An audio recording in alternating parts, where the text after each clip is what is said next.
السلام عليكم. توعدت الفنانة الشابة إلهام العرباوي الشاهرة فنيا بلقب إيلي بنت الساتي والدها بفتح المستور وكشف وجهه الحقيقي أمام الجمهور المغربي. ونشرت بنت الساتي عبر خاصية ستوري بحسابها الشخصي على منصة تبادل الصور والفيديوهات انستغرام تدوينة مطولة جاء فيها هادي بزاف الوقت وأنا باغا نهضر في واحد الموضوع، وكل مرة كنفكر وكنقول لا صافي بلاش.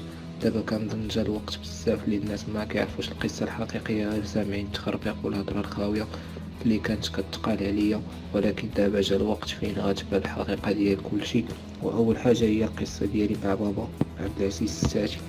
وأضافت عييت ما نحاول نهضر معاه مبغاش ينعد الشيطان، ولكن كنظن إلا ما هضرتش هكا حتى شي حاجة ما غتراجع كيما كانت. غنعطيه مازال فرصة ليه ولخوتي اللي عارفاهم كيشوفوا هاد الشي ما غيدارش. بحال غنفضح كلشي وغنوريكم الوجه ديال بابا ديال بصح، وما قلت والو وما غنقول والو. دابا وراكم بصح ما عارفين والو غير سامعين.